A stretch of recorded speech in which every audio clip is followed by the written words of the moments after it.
بالله من الشيطان الرجيم. بسم الله الرحمن الرحيم. الحمد لله رب العالمين، والصلاة والسلام على أشرف المرسلين سيدنا محمد وعلى آله وصحبه أجمعين. وبعد، فإن أصدق الحديث كتاب الله تبارك وتعالى، وخير الهدي هدي محمد صلى الله عليه وسلم، وشر الأمور محدثاتها، وكل محدثة بدعة، وكل بدعة ضلالة، وكل ضلالة في النار. Brothers and sisters in Islam, Assalamu alaikum wa rahmatullah. I know that you are waiting for a long time now, and I don't need to introduce our lecturer to you. Anyhow, we always take the chance if our elder brothers, the scholars or the erudites, to come here, and we try our best to invite them to come to the mosque to enlighten us in the subjects they are specializing.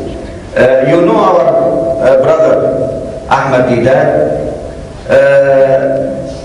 I can't imagine how he digested the Holy Bible, the Holy Quran, the other literature written about the Christianity and about Judaism and about these subjects related to the religion.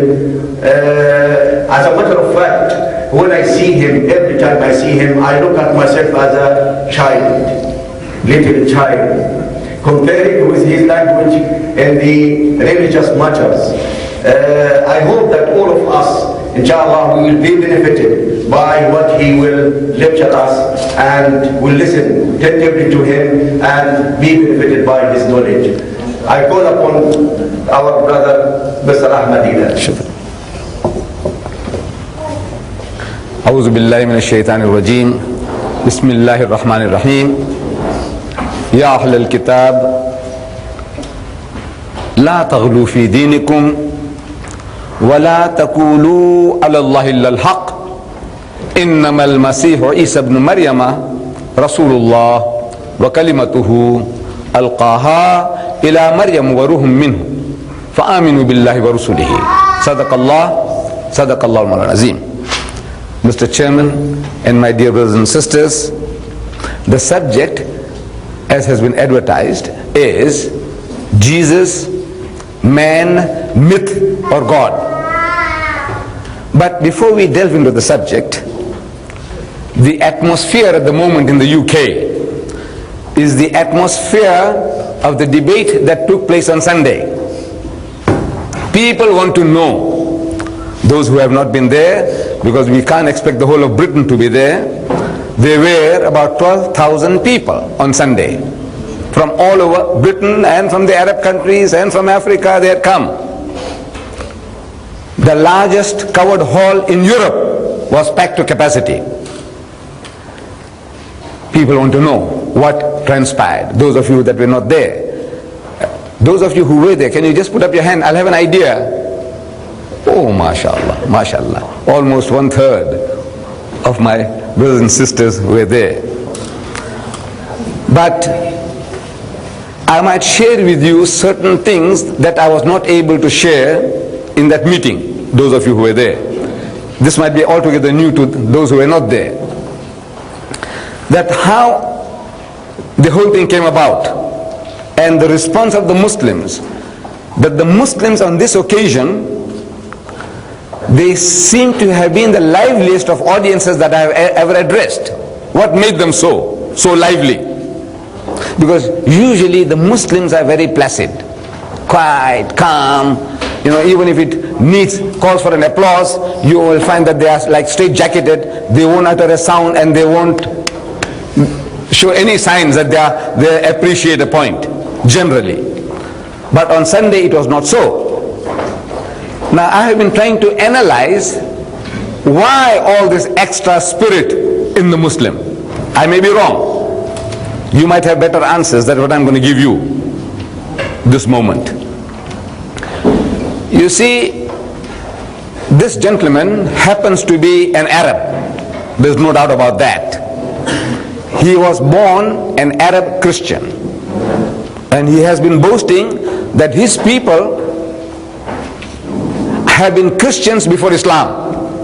So it's not a conversion from Islam to Christianity. They were Christians, and the Muslims came and overtook their lands. Most of these Arab countries were Christian lands. Egypt was Christian, Libya was Christian, Morocco was Christian, Syria was Christian, Lebanon was Christian, the whole of Palestine was Christian. When the Muslims came out of the desert fastness and they conquered these territories and the people accepted Islam. So these are the remnants that have been left behind. They are boasting today that there are 14 million Arab Christians, which the Muslim doesn't seem to know, realize. 14 million. In July 1975, he claimed 10 million. On Sunday, he said there are now 14 million. We won't argue with him. We must be on guard. There are 14 million Arab Christians in the Arab world. But this time, he came in the garb of an Arab. Previously, you might have seen, you saw him in the Royal Albert Hall. That's him. That's him. Then, when we had advertised previously his picture as an Arab, he took exception to that. He didn't want to be photographed like this. But this picture we got from his book, The Liberated Palestinian. We got it from here. Among some 3 million refugees, Palestinian refugees, he is a unique person. This born-again Christian, evangelist in America, now an American citizen, he says he is liberated. His people are in hell, but he is in heaven. He is liberated. And the irony of his book is that on the cover, he puts the Israeli Star of David. Still, you know, a sting at the heart of any Muslim or Palestinian, the Star of David and the Israeli warplanes and the Israeli tanks, and he is liberated. But now this book, the Muslims hadn't seen this, because this is circulated mostly in America, trying to get sympathy of the American Jews and Christians to finance him in his work. But now when we printed this poster, the man didn't like it. He sent us his photo taken in a studio, beautiful picture, which was advertised in the Sunday Times magazine section. Sunday Times, you can see nice, clean shaven, you know, real a westernized Arab, no doubt about that. Now this is what people expected to see, a westernized man from America coming along and giving battle to the Muslim. But this man came like a wolf in sheep's clothing. He attired himself not only just a loose garb, but he put on that, I don't know what you call that, with that black band around. Regard, yes. And a nice jubba and a beard. He grew a special beard for the occasion. He says that, you know, he says it took him 3 months, you know, to grow that beautiful beard. In other words, a picture of deception. Now, naturally, the Muslim, when he sees that, you know, it hurts him. He says, now look, what are you up to now? Why are you camouflaging yourself? Then he thought he had one on us. You see, in the debate that took place in the Royal Albert Hall, the arrangement was that who speaks first depends on the tossing of the coin. And he won the toss. So when he won the toss, no, I'm sorry, I beg your pardon, I won the toss. So I said, let him speak first. I had a reason. My reason was that, look, I don't know what he has got. So whatever he produces, I will be able to refute them. I'll have an hour to refute what he has already said. So I said, let him speak. But for this debate, I had made up my mind that whatever happens, I must speak first. That was the decision we had come to. But now how? If I win the toss, I choose myself to speak first. And if he loses, at the back of my mind, I said, this guy is a rebellious brawler. You know, he's the one who wants to put up a fight. But there's no fight, he wants to put up a fight. Innocent things, time factor, this, that, every little thing, the amount of trouble he gave me in the Royal Albert Hall. Up to the last minute, we couldn't decide on a format. Up to the last minute.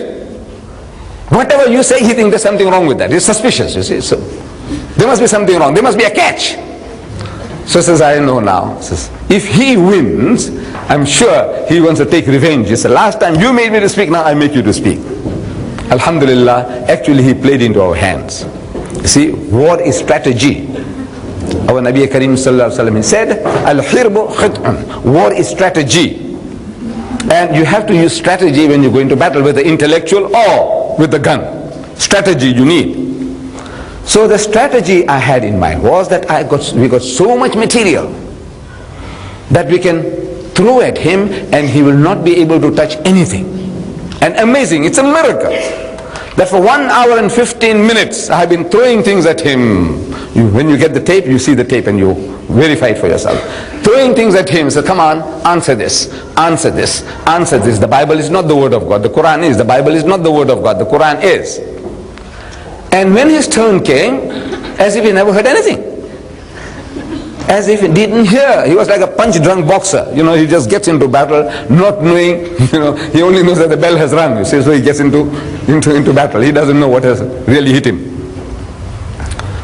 So, one of the things that hit him the hardest and made the Arabs to react strongest, the Arabs in the audience, was that this man, he believes in a book. And I gave quotations from the book, the Bible, the Holy Bible, in which I'm telling him, I said, one Jewish boy, one Jewish lad, he killed 600 Palestinians with a stick. I demonstrated the stick. I brought a stick with a little nail in front of it. With that little stick, he killed 600 Palestinians. So I'm asking him, you believe that? And he said, yes. One boy, Jewish boy with a little stick, he killed 600 Palestinians. Then another Jew with the jawbone of a donkey, you know this jawbone, but the donkey's jawbone. With that he killed 1,000 Palestinians.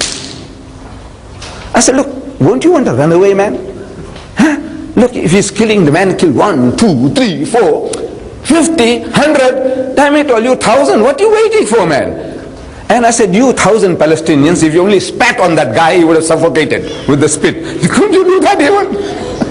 And we are like, you believe that? And the guy says, yes, he believes that.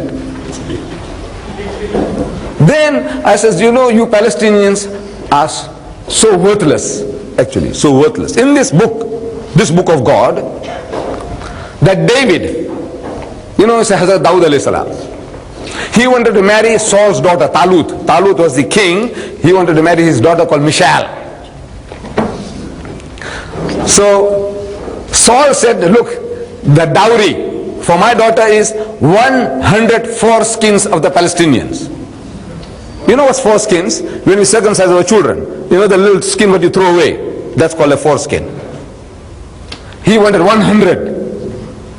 David, you know, is too generous. So he goes and kills 200 Palestinians and he takes off their foreskins, 200 dead Palestinians, he takes the foreskins and he comes and he counts them out in full. The Bible says he counted out in full. 200, 1, 2, 3, 4, like you counted out 1 pound, 2 pounds. How many pounds you want for your daughter? I said 200 pounds. So he counted out in full 200 foreskins of the Palestinians. You believe that? The guy believes it. You know, that's what's wrong with you people, man.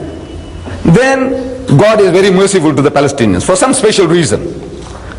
He has been telling the Jews, kill the Palestinians, men, women and children. Spare nothing that lives, nothing that breathes. Even donkeys must be killed.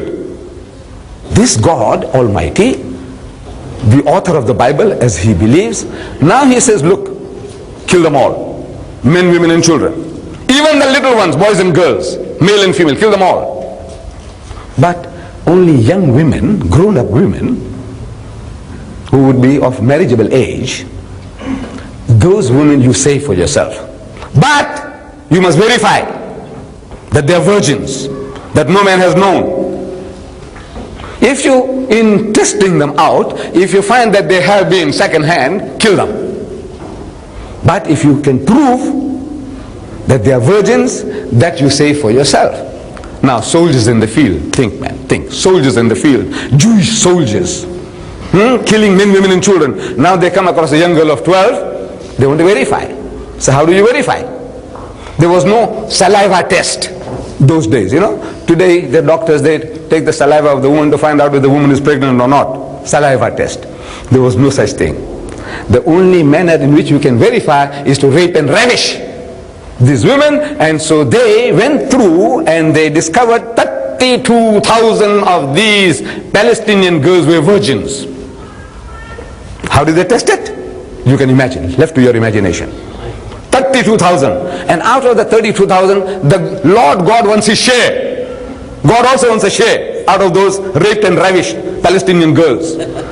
And it says, and 32 was the Lord's share of Allah's share. I am asking, what does God do with raped and ravished Palestinian girls? You tell me. You believe that? Of course he believes it. Now when you believe in things like that, it creates a type of mentality.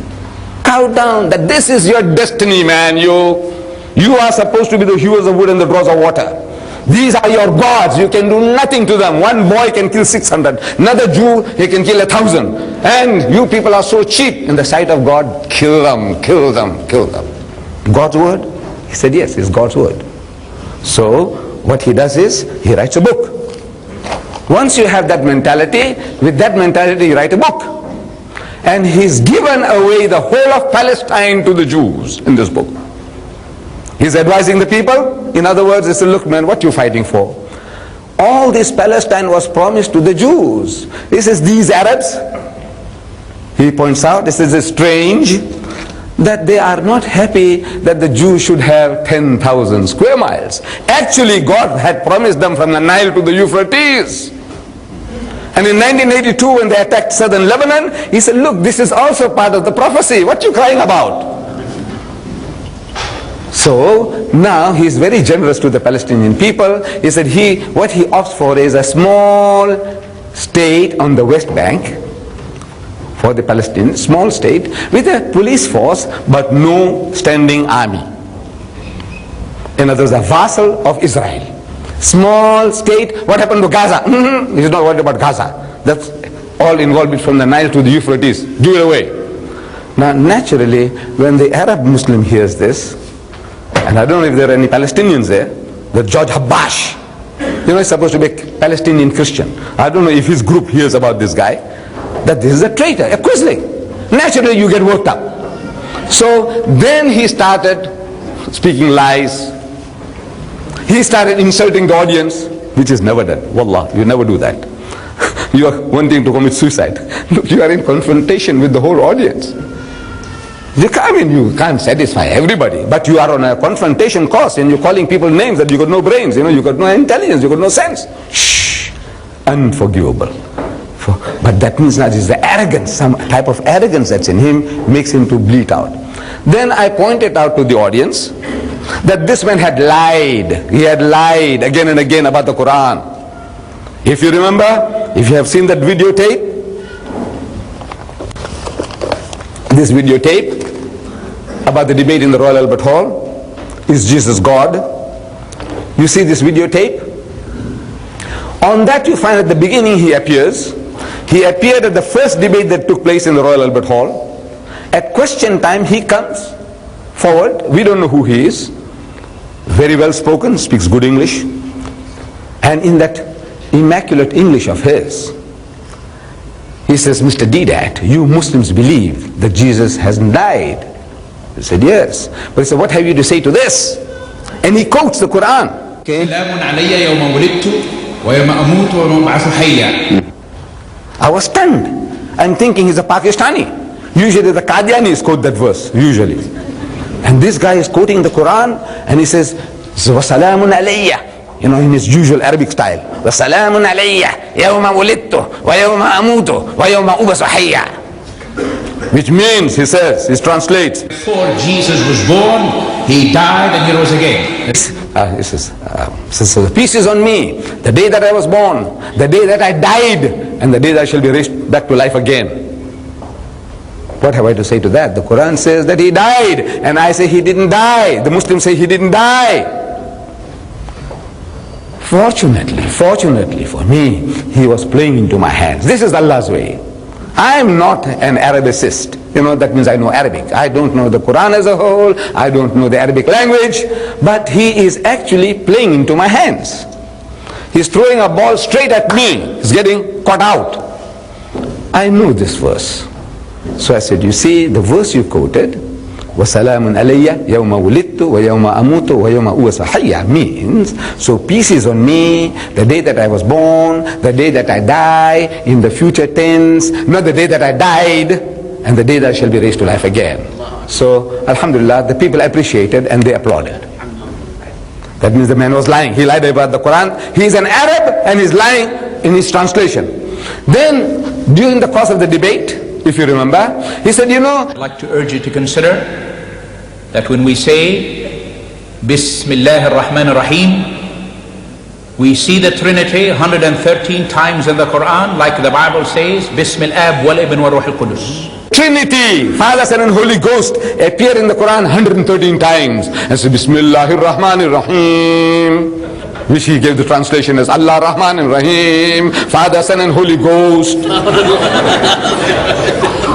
No, look, the stupidity to the extent to his arrogance in trying to bamboozle. Maybe he was placating, trying to curry favor with these Christians in the audience. He says, you see, I'm an Arab and I can get away with it. So all these are fools and I can do what I like with them. So I said, look, this is not Trinity. Allah is telling us that He is Allah, who is Rahman and who is Rahim. Allah is Rahman and Rahim.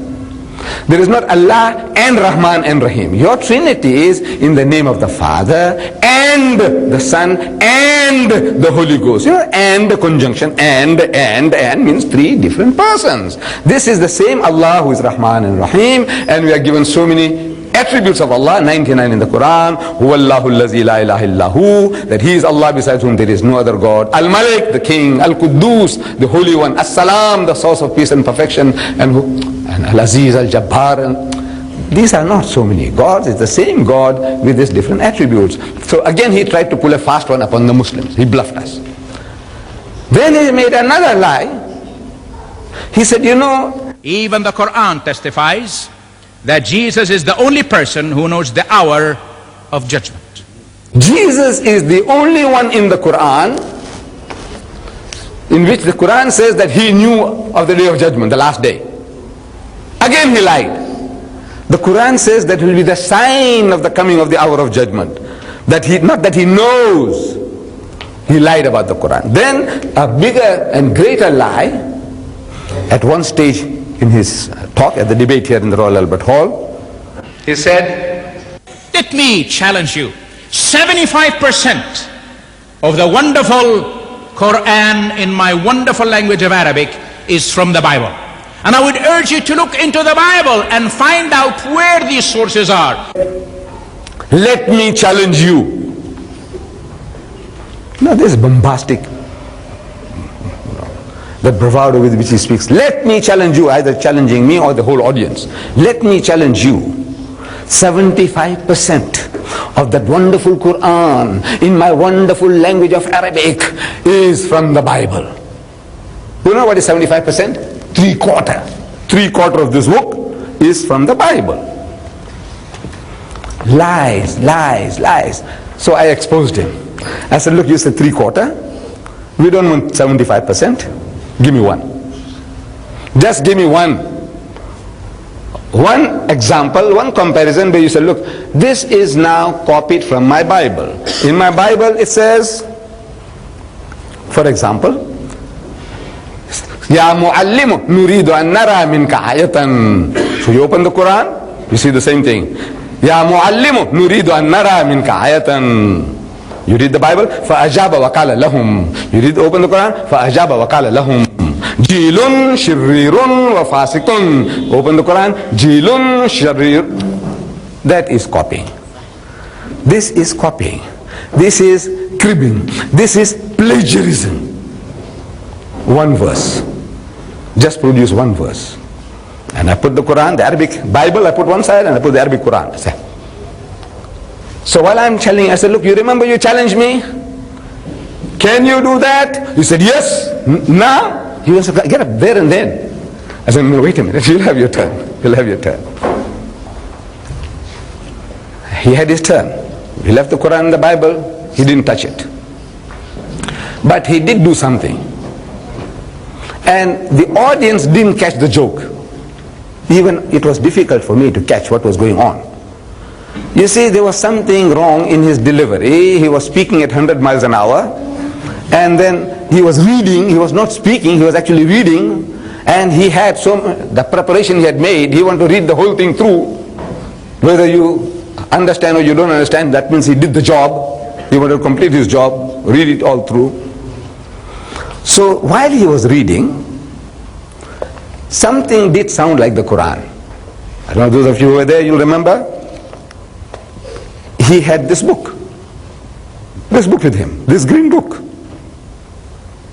This is a new production of the Arab Christians. What's the title, ya Sheikh? It's hard for me to read. سيرة المسيح.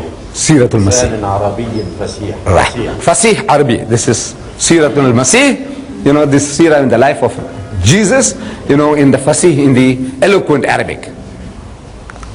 So he read from here, a chapter here, just a few lines if you read. This is what he read. Bismillahir Rahmanir Rahim. This one here, that's right. بسم الله الرحمن الرحيم قل يا أيها الذين آمنوا إن كنتم تؤمنون بالله حقا فآمنوا بي ولا تخافوا إن لكم عند الله جنات نزلا. Right. So you see now what's happening? This is in the Fasih Baligh Arabic. This, they have now produced this as a challenge to the Quran. The Arab Christians have done this as a challenge to the Quran. Listen now. To the non-Arab, you can't judge, wallah. Because now the words are from the Quran. The words are from the Quran. They're using for their own now, but it's not the language of the Bible. It's insipid. There's nothing in it, you know, insipid. Even to the Arab, he realizes that there's nothing in it. Even the Arab Christian recognizes that there's nothing like the Quran. But so now, to compete with the Quran, you copy the Quran. So when you copy the Quran, you begin. Every chapter now begins. Of the Christian Bible, every chapter begins. Bismillahir Rahmanir Rahim. Bismillahir Rahmanir Rahim. And this is competing with the Quran to say, look, we produce something. I said, you are stealing from my book. You are cribbing, you are stealing, and now you're saying, now look, this is like the Quran. Every chapter now begins with Bismillah, and the fellow does. You see, when we take the Quran, you open every chapter, it says Makkiya, Surah, Makkiya or Madaniya. That this surah was revealed in Makkah or in Medina, in Makkah or in Medina. So they do the same. They do the same. So they say these surahs now, they say this is Maqdisi. Maqdisi. Maqdisi means Baytul Muqaddas in Jerusalem. Nowhere in the Christian Bible, anywhere have they got this sort of thing now. Then the words I have marked in green. Everything is from the Quran. What they do, they call this new science. This is the new science. They call it contextualization. Contextualization. It was a new word for me. You see, they had given with this book secret instructions. That this must not fall into Muslim hands, the instruction book. But Allah is Musabbib al-Asbab. You know, if you are in the field, the things that come to you are unimaginable. So where did you get it, Mr. Deedat? I said, don't ask questions. Don't ask questions. Look, Allah Bari Ta'ala, He sends it. Because you are in the field. This is His job. That if you are working for Him, things keep coming your way. That means now you are prepared. Allah is preparing you beforehand. He's preparing you beforehand. He said, look, because otherwise it takes you off guard. He says, man, it sounds like the Quran. Could it be that they invented it? No. They're copying about from Surah Maryam. You read there, Zikru Rahmati Rabbika Abdahu Zakariya. So they start here. The same style. They copy the Quran. It's Zikru Ta'budi Zakariya. Now the person doesn't say maybe, you know, something, but it sounds similar. Then Al-Muttaqin wa ma kana Shaykhun Kabir, Lidkhul al-Mihrab. All these are phrases from the Quran which they are putting in the New Testament to catch the Arab fish. That this Arab fellow, ignorant Arab, you know, he will fall for this. So naturally, the Arab who understands is mispronouncing so many things. He reacts. He was lucky, you know, that there was an exit from the back. Otherwise, I feared for him. Some of the things I didn't mention, something that you can remember, that the book that he gave me in the previous debate, you were there, Sheikh. He gave me that green parcel. He said, we Arabs, when we are taught that when we go to meet a friend, we don't go empty-handed. So he scored a point. Look, the Muslim went empty-handed. He came along with this parcel, he gave it to me. But he didn't know what he was doing. This is Allah's way. This Bible is one of the most valuable Bibles you can get. This is what is called a red letter Bible. Red letter Bible. Everything that Jesus spoke is in red. Easy for you to find. You know how much easy it makes for us now to talk to them? With this Bible. Red letter. Whatever Jesus said is in red. So let's say we accept that is Injil. Let us say that every word that Jesus spoke that is in red is we accept. For the sake of argument, we accept. So let's have a look. What did Jesus say? You say the New Testament is the Injil? You said yes. So well, let's have a look. The New Testament has 27 books. 27 books. Out of the 27, in this particular one, 21 out of 27 has not got a red dot or a dash or a doodle. Not even a scribble. Not even a smudge. Not even a red smudge. 21 out of 27. How many percent is that? You work it out. Then in the New Living Bible, also red letter, 23 out of 27. There's not even a red dot or a dash or a doodle. And you say this is the Injil. You say this is the Injil. You didn't even quote Jesus. Leave out Jesus, God talking to him.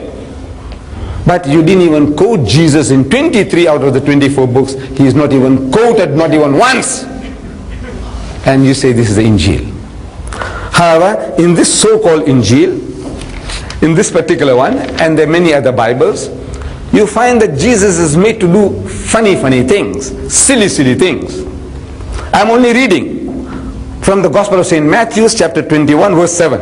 I didn't have time to read it there. I read it for you.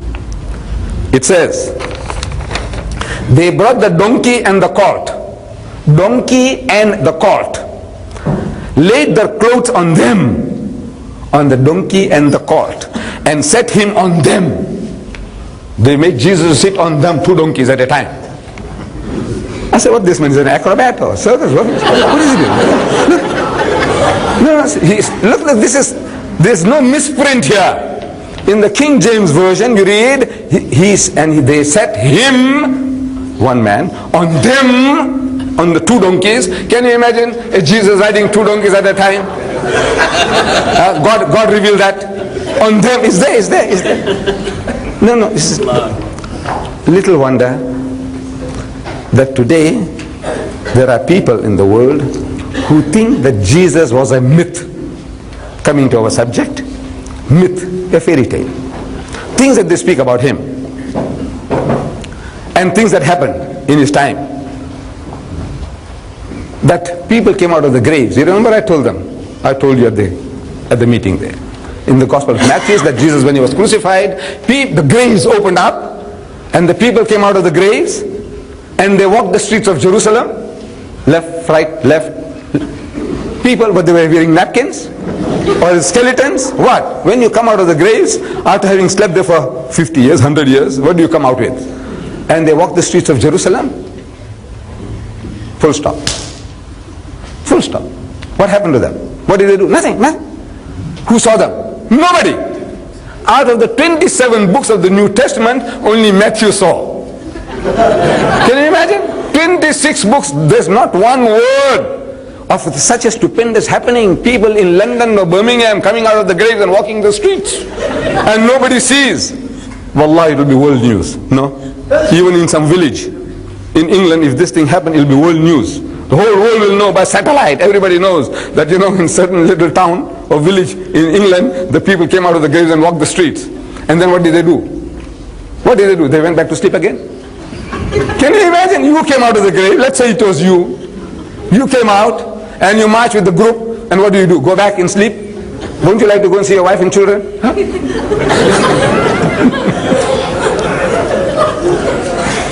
So the people say, look, the world says that Jesus was a myth. This is a fairy tale. There is no such thing as Jesus. We believe that he was a reality. He was a historical person. And we need no proof. Allah Bari Ta'ala testifies to this in his holy book, that there was a woman called Maryam, and she bore a son without any male intervention. As Allah says in the Holy Quran, our Qari read from Surah Al-Imran. This is why he didn't marry. Yeah, we'll answer all your questions, inshallah, at the end of it. Why he didn't marry? Poor man, they didn't give him a chance. They didn't give him a break. The Jews didn't give him a break. From Surah Al-Imran, verse 52, our Qari was reading, and he read, إِنَّ مَثَلَ عِيسَى عِنْدَ اللَّهِ كَمَثَلِ آدَمَ خَلَقَهُ مِنْ تُرَابٍ ثُمَّ قَالَ لَهُ كُنْ فَيَكُونَ. The similitude of the example of Jesus in the sight of Allah is like that of Adam. خَلَقَهُ مِنْ تُرَابٍ, Allah created him from dust, and he says, كُنْ فَيَكُونَ, and he was created. So in other words, like Adam was a man, he is a man. And this is the testification of the Bible. Also, 83 times in the so-called New Testament, in the so-called Injil, 83 times, you read the title, Son of Man, Son of Man, Son of Man. In Arabic, Ibn Adam, Ibn Adam, Ibn Adam, Son of Man, Son of Adam, 83 times he is described as the Son of Man. What is he? He is a man. He is not a myth. We believe that he was a real historical person. Or was he God? Our subject is man, myth, or God. Now, Thomas Carlyle, I think it must have been in this very London in 1840, a Britisher, I don't know whether it was English or Scotch, Thomas Carlyle, recognized as one of the greatest thinkers of the past century. Thomas Carlyle, in his lectures, he chose our Nabi Kareem sallallahu alaihi wasallam as his hero prophet. And he begins his lecture to his Anglican audience by saying, in the history of the world, there will not again be any man ever so great whom his fellow men will take for a god. In other words, mankind has reached such a standard, such a level of intellectual understanding that they will not accept another human being as God. That's what he says, Thomas Carlyle. In other words, suppose I, Ahmed deedat, start flying in this room here like a bird. I can walk on the water. I can give life back to the dead. I can tell you what you got in, how much you got in your pocket, and I can give you every number of every notes that you have in your pocket. Will you accept me as your God? No, the mind says, no, man. So how does he do it? So look, I don't know. You say, I don't know. You know, he's got some magic powers. Maybe he's got some jinns under his control, and they go and tell him, oh, there's some other setup going on between this guy and whatever I'm telling you. But when you look at the man, he says, no, this is the man. I can see this man is about 70 years old. Before 70, he wasn't here. After, he won't be here for another 70. That's guaranteed. If I had a gun, I can shoot him. I can strangle him. No. All these thoughts go through your mind. He's a man, he's a man, he's a man. No man what he can do. What great performer of miracles the man he is, but he is no God. This is the intellectual level that mankind is supposed to have reached. He says, he assumes that this is what mankind is now. No more. Then he says, how did it happen? That people are accepting human beings as gods. He says, nay, we may rationally ask. Thomas Carlyle says, nay, we may rationally ask, did any set of human beings ever really think that the man they saw there beside them, a god, the maker of this world? Did they, any set of human beings at any time in the history of man, the people who abducted Sita, Rama, the god of my ancestors, his wife Sita was abducted by Ravana, the king of Ceylon. Did he think when he abducted this woman that he was abducting the wife of his god? Did he? No. When the Pandavas went to fight Krishna, did they think they're fighting a god? No. When the Roman soldier punched Jesus in the stomach at the trial and says, come on, prophesy, who hit you? Come on, tell me, what's my name? Did he think that he was hitting his God, punching his God? No. When the other soldier supposed to have lanced him on the side with a spear, did he think he was lancing his God? The answer is no. The contemporaries, how did it happen? He says no. The way is, we are now living 2,000 years after the event, and people, when they read the stories, it sounds like fairy tales. This is, man, it could have happened. He was floating about here, there, everywhere. He's here, he's there, he's everywhere. Like Ahmed deedat. I was here about a week ago. You know that? No, that's 19th of June. It seems like yesterday, no? See? And then he said, look, the guy was there, and he was here, and he was in Birmingham. But you know how it's happening. This is, I left Birmingham this morning, I came here, I'll be back again tonight, tomorrow I'm in Blackburn, and next night I'm in Bradford, and then I'm back home, and I'm here, there, and back again. But now you know how it's happening. I'm not a ghost. I'm not a spook. Look, I need transport, this, that, everything to make all these things possible. But to a man who's taking, say, well, I saw him in Birmingham yesterday, man. I said, no, I saw him in Bradford. The other guy said, I went through 5 countries in one day by car. And back. 5 countries I went through. In one day. Can you imagine? It was in the UAE. So I was traveling with a car from Abu Dhabi to Dubai to Sharjah to 5 countries. There are 7 little states, city states. I went through 5 countries in one day and back again. What was I? A spook? A ghost? No. I said, look, this is how I went in a car, good car. I was didn't do a certain job at the end of this UAE, and I had to come back again. So, but now, when you are reading the stories, like a fairy tale in the book, the Bible, is like a fairy tale. So when you read something like a fairy tale, you have a right to assume that this is myth. It's a fairy tale. Jeffrey Hunter, I don't know if you know his name, Jeffrey Hunter, he acted as Christ in one of these films called Jesus, this is the Day of Triumph. That was a film about Jesus. He had to walk up the hill. They took this shooting, they did it in Jerusalem, Mount Zion, outside Jerusalem. And for the filming, they had to make him to walk up the hill. And he walked up the hill and panting for breath and sweating. He's a Christian, good Christian. When he went through this, acting Christ, he said, for the first time in my life, I realized how human Jesus was. But look, if he walked these hills, he must have also been panting for breath and sweating. Then I realized that how human Jesus was. Otherwise you think he is a Superman. Something more than Superman, what Superman does on your films, Superman 1, 2 and 3. This Jesus was doing all that sort of things, like a mythology. So, the Quran comes to testify. In the ayah I read to you, from Surah Nisa. Surah Nisa. And it is a good practice, I'm recommending to my brothers and sisters, that when anybody makes reference to the Quran and he gives you the reference, make a habit of going home and checking up. Not that you distrust the speaker, you think the guy is pulling a fast one on you, he's lying. No. If you go and check it up at home, you read it again, you'll refresh your memory, and that part of knowledge which you are rehearsing, it will become your property. Once it becomes your property, you can share it with others. Otherwise, this is good entertainment. This is all good entertainment. Good entertainment. Instead of wasting time in front of the TV, this is better TV, you see, Deedat live, you see. But now, check up. So I said Surah Nisa. And for the bulk of the people, Muslims, non-Arabs, it's very difficult to find surahs in the Quran. Surah Nisa. Where will you find it? In the Mashhaf, in the Arabic Quran, very difficult for us non-Arabs. I don't know how easy it is for the Arabs to find, I don't know. I have been wanting to ask, how easy? I said, look, Surah Zumar. How do you find it? Do you start paging through, you Arabs? How do you find it? Do you know where to find it? Or you just page through? So Surah Talaq. How do you find Surah Talaq? What do you do? Start paging through? Well, how do you find it? I don't know. I'm still going to ask the Shaykh, when I have time, inshallah.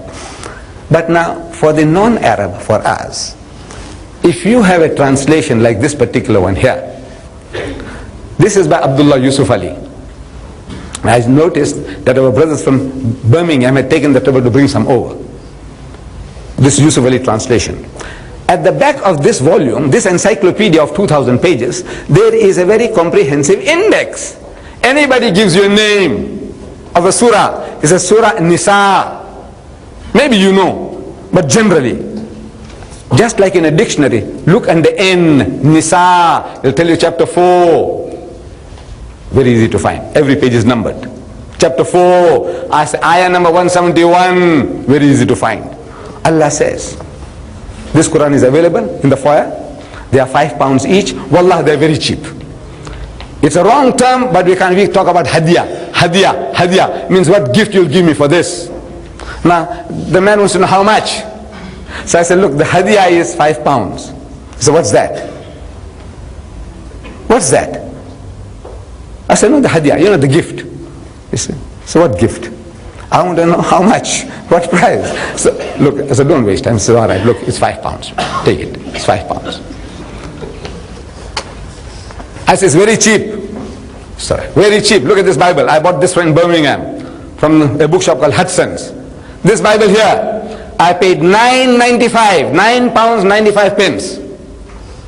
Just about £10. VAT, I think it was over £10. I paid for this. This one here, you get 2 for 10 rands. 2 for, 10 pounds. Very cheap.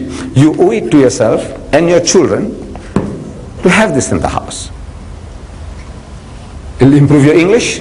You'll have better understanding of Allah's kalam, what Allah wants, and everything on your fingertips, whatever you want to know. You don't have to start fumbling. In this book, everything. You will know about marriage under M. You will know about divorce under D. You will know about talaq. Look up. Talaq. This is chapter 39. Just like that. Everything. What you want to know. Don't start going along and say talaq, talaq, talaq. Go and look up what Allah says, how to do the job if you must. Look, it's there. But we don't consult the book. We heard from our fathers that when you get angry with your wife, what do you say? Talaq, talaq, talaq. And then you cry. So you go to the sheikh. I don't know about our Arab sheikhs, but in my country, the Indian alims, they say you make halalu. Halalu. This is halalu. He says, now this woman of yours, this ex-wife of yours, not because you said talaq, talaq is finished, now she must marry another old man, stay with him at least for a night. At least they must go into a place, position where they can have relationship. That's a must. Then he must divorce again, and then you remarry her. I said, look, you fool, you made the mistake. Why punish the poor woman? What has she done? She is an innocent victim. Where's your sense, man? But no, you go through all this filth and dirt, filthiest, dirtiest thing that you can imagine, and you think you're a good Muslim because you didn't read the book. What do you want to know? You want to know about Jesus? Under J, open Jesus. See what it says. His birth. Open it and see. Wallah, everything on your fingertips. The birth of Jesus is described here. Whole chapter is dedicated. Surah Maryam, chapter Mary, chapter 19. The Christians have taken out a pamphlet.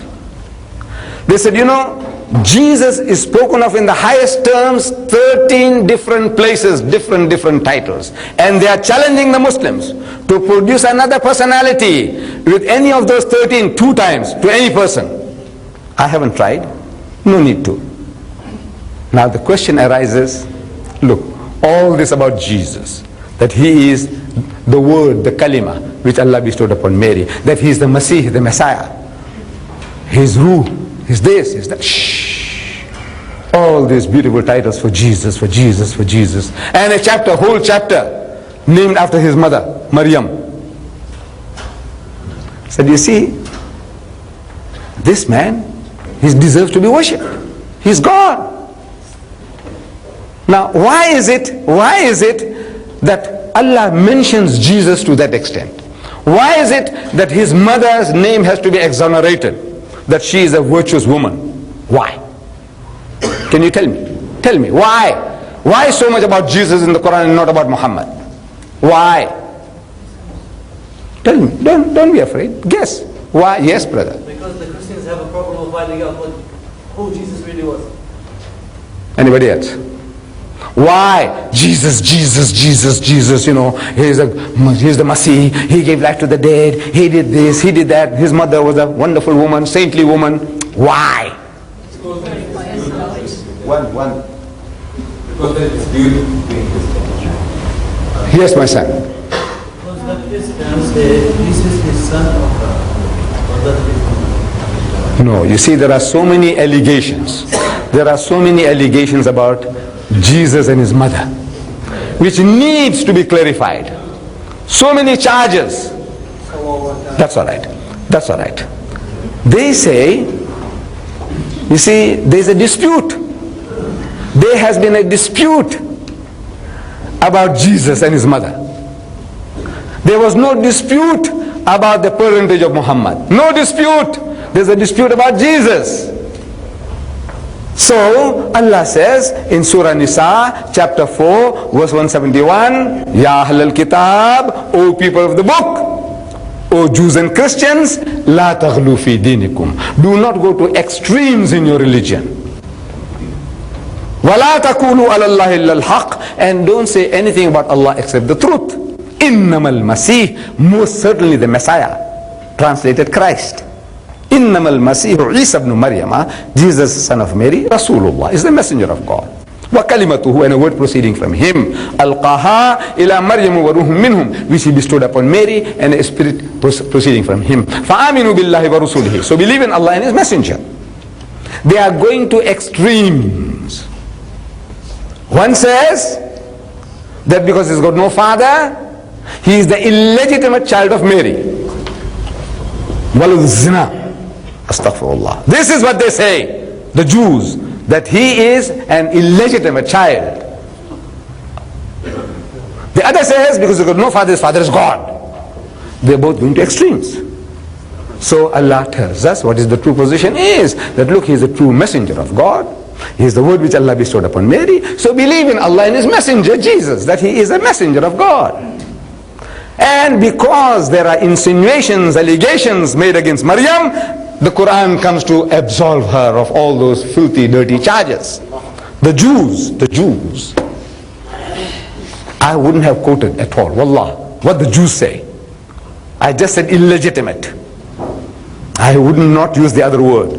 But I have with me now an authority, and I'm glad also we are not in the masjid. This is in the precincts of the masjid, but this is a hall. Here is a book written by a leading Christian called Josh McDowell. He is the head of the Campus Crusade. Campus Crusade, universities. He goes to universities and he goes and delivers lectures to them. And according to our friend Shorosh, he says, Campus Crusade for Christ has been raised up with a goal to preach Christ to the whole world by 1988. That's another 6 months time. By then now, they were going to preach Christ to the whole world by 1988. That's what God raised up this Campus Crusade for. It says here, Josh McDowell, a graduate of Wheaton College and Magnum Lodi, graduate of Talbot Theological Seminary, is one of the most popular speakers on college and university campuses today. In the past 10 years, he has spoken to more than 5 million students. Deedat comes nowhere near that. He has to go on TV only to reach millions. Otherwise, very difficult. Few hundred here, few hundred there, 12,000 there.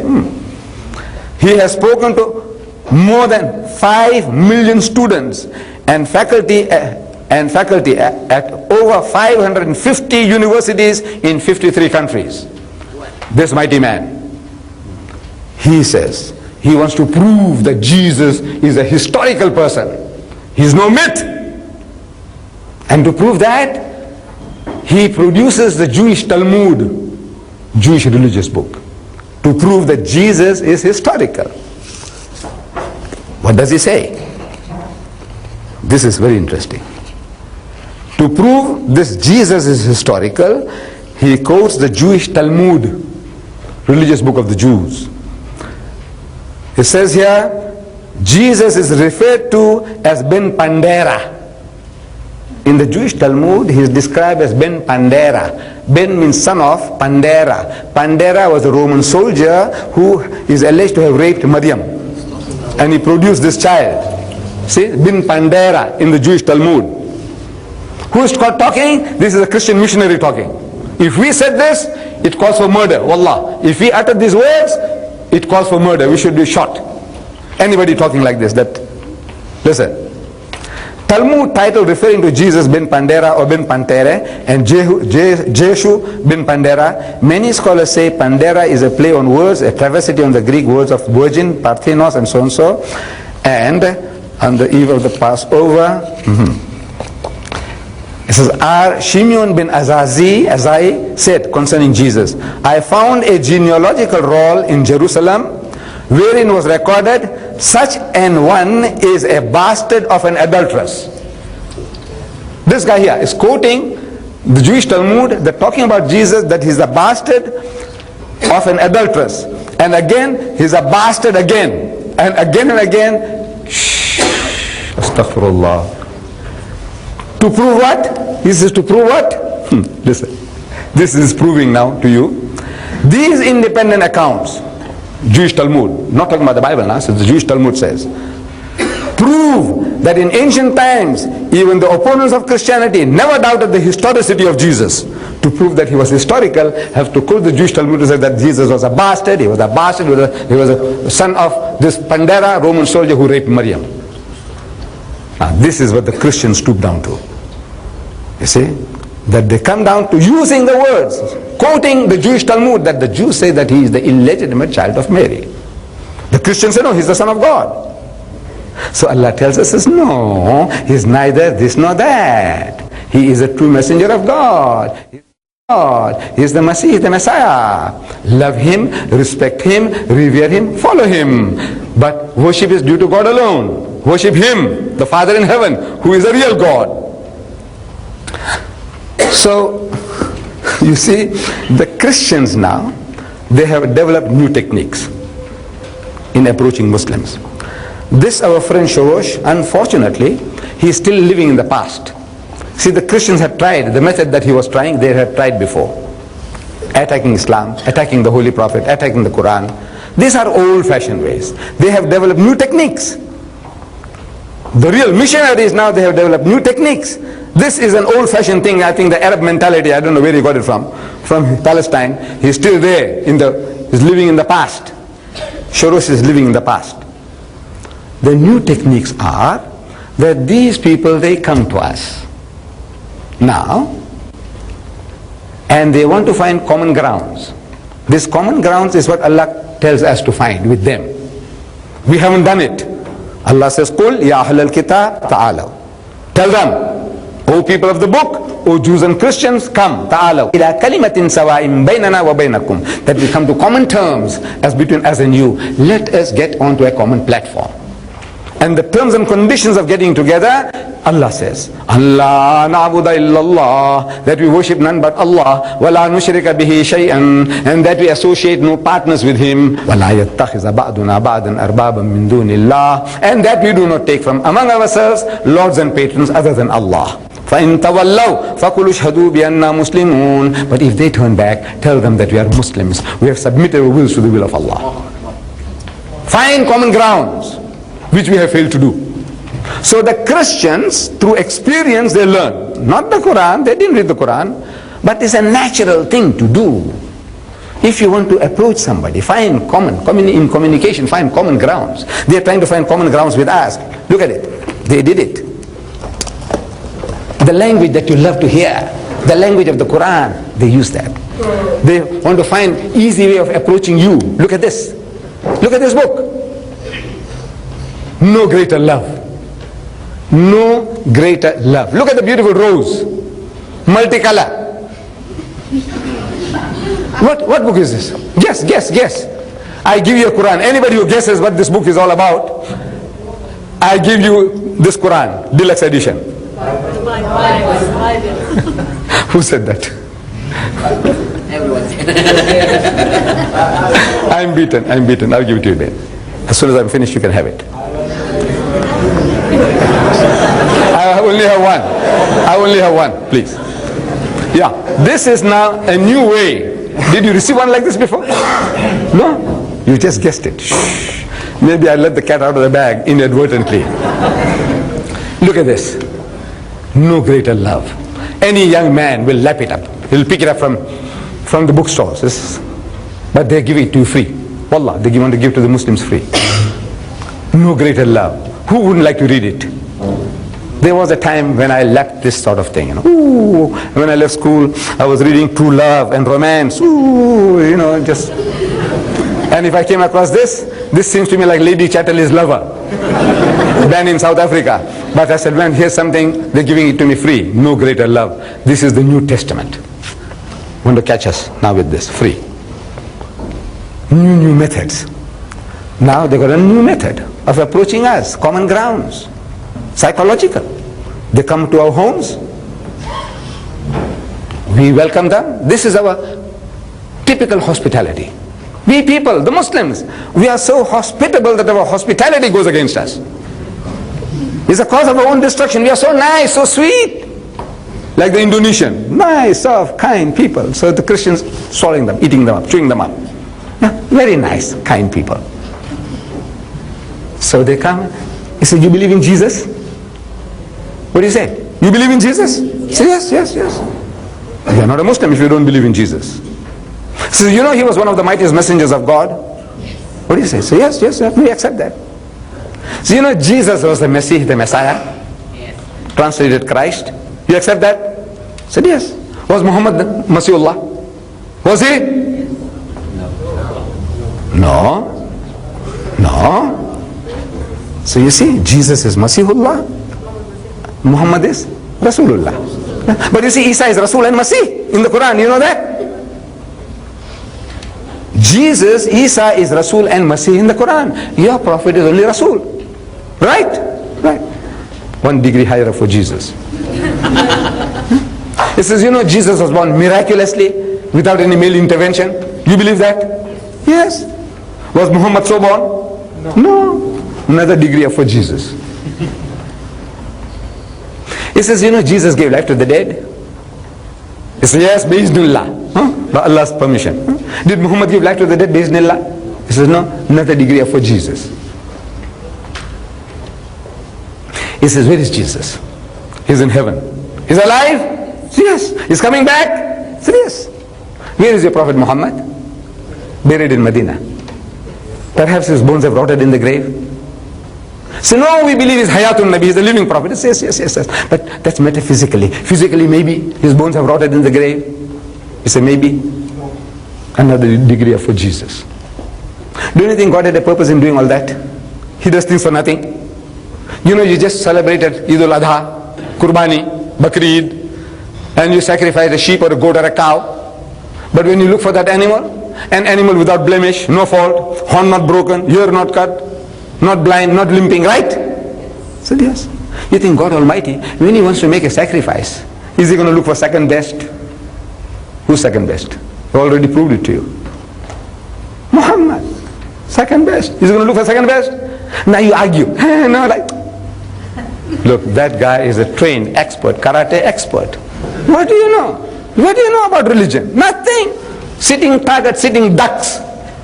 That's what we have all become now.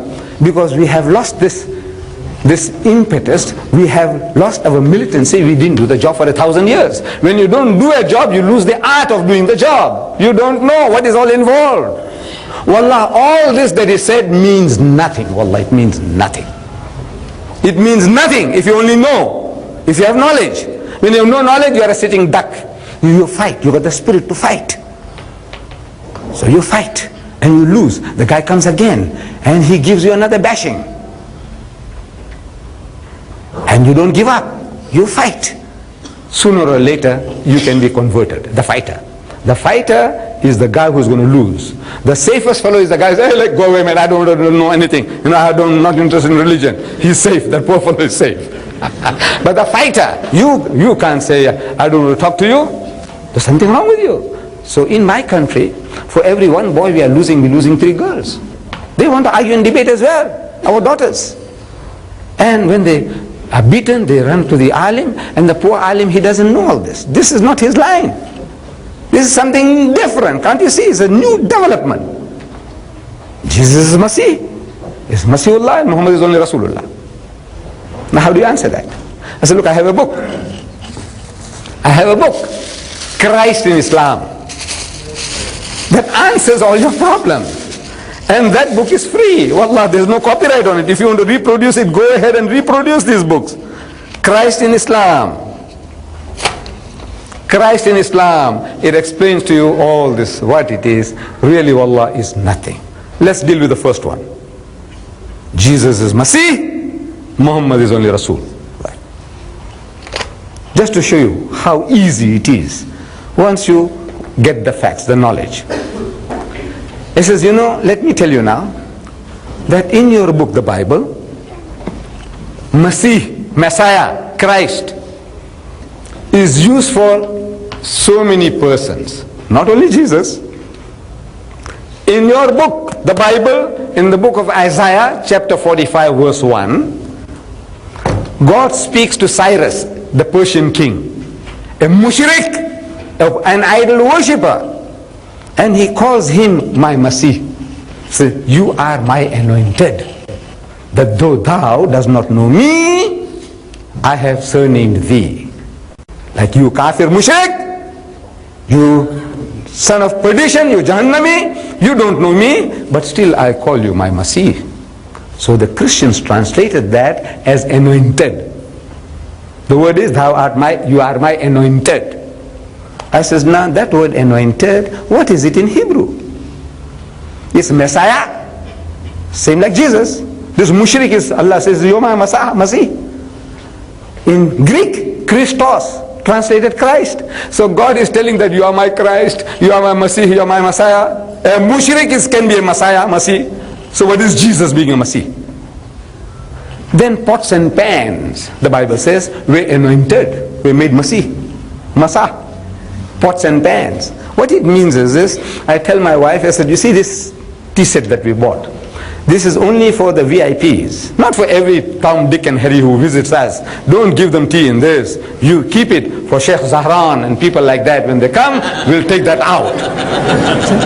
So when I say that, it means it's earmarked for the VIPs. In Hebrew, you have made Masaha, Masih for that, anointed for that, special purpose. That's what it means. Horns, the Bible says, were anointed. Columns, pillars were anointed. They made into Masih, Messiah. So pillars and posts, horns, and pots and pans, and mushriks are all made into Masih, Christ. So what is Christ? Means specially appointed for a special purpose. Now every prophet is a Masih. Every prophet is a Messiah. Every prophet is Christ. So how do I say that? The Quran doesn't say that. I said, no, I'm telling you. You see, because Christ means one who is appointed. But why only Jesus? I said, you see, there are certain titles which we use exclusively for certain people. Like, for example, look, we say Rasulullah. Who is Rasulullah? Automatically Muslim says Muhammad sallallahu alaihi wasallam. But look, the Quran says Musa is Rasulullah, Ibrahim is Rasulullah, Isa is Rasulullah. But how is that you say Muhammad Rasulullah?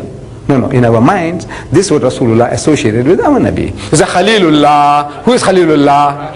Ibrahim means the friend of Allah. Abraham is his friend. What about all the other prophets? His enemies? Huh? Are they all his enemies? Only Ibrahim is his friend. No. Every prophet is his Khalil. Kalimullah. So who's Kalimullah? It's a Musa. He said, didn't Isa speak to Allah? He said yes. Did Muhammad sallallahu alaihi wasallam speak to Allah? He said yes. Then why Musa, Kalimullah? This is how specific titles you give to certain specific persons. But these are common properties for everybody. But we say Alfred the Great. You heard in English history? The guy who burned the cake. Alfred the Great. Huh? All the other English kings. Very tiny little ones. Richard the Lion-Hearted. You know your English history? Yes. All the other English kings are chicken-hearted. No, it doesn't mean that. Can you see? It's just certain specific titles you reserve for certain persons, but they can be universally applied. Now once you know, when he comes out and says, look, you can make a monkey out of him. Wallah, you can make a monkey out of the fellow. So look, what are you talking about? Pots and pans, horns, pillars, mushriks. They all can be Messiah according to your book. You explain that. So once you go through these little booklets like these, inshallah, these are those little dynamites. These are those little pebbles that Hazrat Dawood alayhi salam picked up. You remember Hazrat Dawood alayhi salam? See, these Palestinians again. The Palestinians and the Arab and the Jews have been having it out for more than 3,000 years. They're fighting. And you read in the Bible, and they were destroyed utterly. Finished. And they come back from nowhere, like ghosts, the Palestinians. And they destroyed them utterly, and they come back again. I don't know where from. The Bible says, and they destroyed them utterly, and they're back again. And they destroyed them utterly, and they're back again. Amazing, these Palestinians. You know, they never go out of circulation. Alhamdulillah. So, what was I saying? Pebbles. The Palestinians and the Jews having it out. So now comes a time that the Palestinians, they have a giant in their midst. Goliath, Jalut. And according to Guinness Book of Records I was reading today, that according to the biblical, this thing, he was 9'6". About that height or more. 9'6". He was 9'6". A bit of an exaggeration, but 9'6". Now once you have a guy like that in your midst, naturally you feel that now we can battle anybody. So this Jalut, from a hilltop, he cries out to the Bani Israel on the opposite hill. Say, hey, you Jews! Is there anybody there who will take me on? I'll chew you alive. And the Bani Israel were shivering in their pants. I don't know if they used to wear pants those days, you know. But figuratively, they were shivering in their pants. Nobody wants to come forward. So little Dawood is there. He is looking after his father's sheep. So he sees the opportunity. Man, this is a fantastic target. This is a sitting duck. Big giant, 8-foot giant. This is a 9'6". No man, 7 foot. This guy is slow, cumbersome. You know, when you're a giant, abnormal. He is not even steady on his feet, as if he's drunk. He's not drunk. But the size, cumbersome. He can't control himself. He's an easy target, man, for his sling. And his mouth waters. What an opportunity. Shh. So he comes to Talut, Saul, say, I'll take him on. So what? You go and look after your father's sheep. The young man is enthusiastic. He says, no man, you don't know. This guy here is so easy to knock him over. Talut couldn't resist his enthusiasm. He said, all right, here's my sword and my shield. So little Dawood says, look, I haven't handled this in my life before. Maybe it's also too heavy for him. He said, look, I know my sling, that old-fashioned sling. There was no rubber those days. They hadn't discovered rubber then. It's a pouch with 2 strings. You put a stone in the middle and you swing. Gain momentum and let go one side. And if you are used to it, you know how to hit your mark. That old-fashioned sling. We call it in India, we call it gopan. So what? Bigger joke. So it was a bigger joke. Now with a toy. This is a toy. So he said, all right, if you want to commit suicide, go. So he walks down the hill, and at the stream he picks up a few pebbles. These are those pebbles. These booklets are those pebbles. With these pebbles, you master these, and you can crack the Jalut's skull. The missionary, this bishop, archbishops, whoever they are, with this knowledge here, you can crack his skull. So this is the advice I wanted to give to you. Get these little pebbles and go to town. Now, my dear brothers and sisters, if there are any questions on what I have spoken so far, or anything allied to what I have said, you are at liberty to ask. Questions?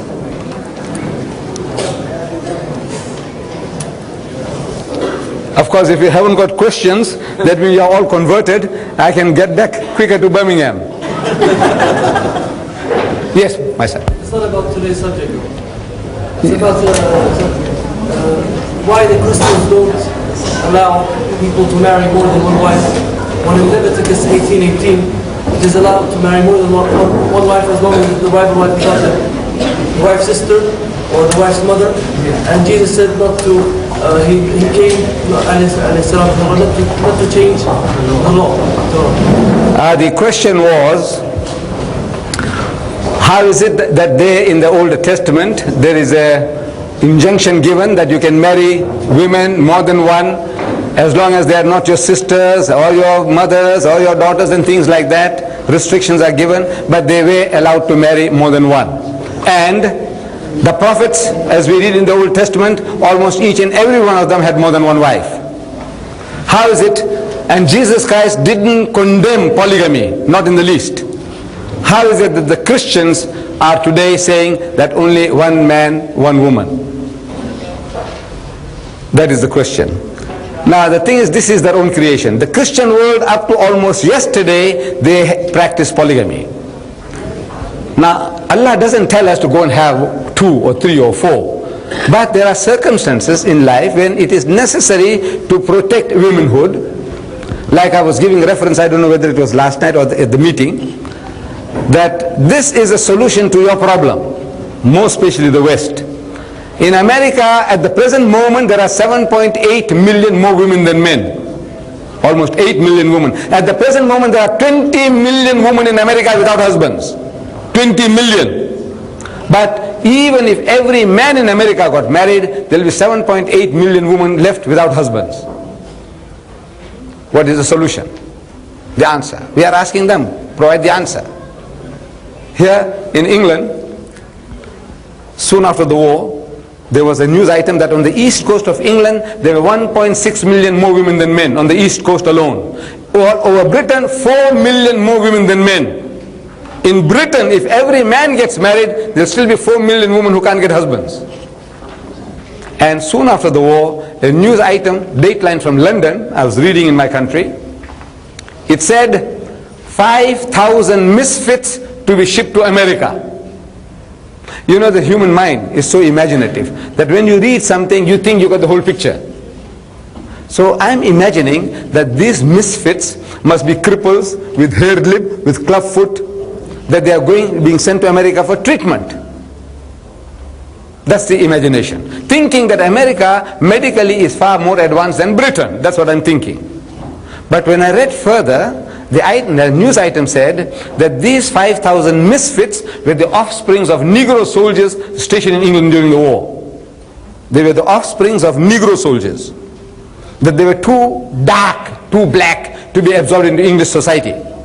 These Negro children to these British girls.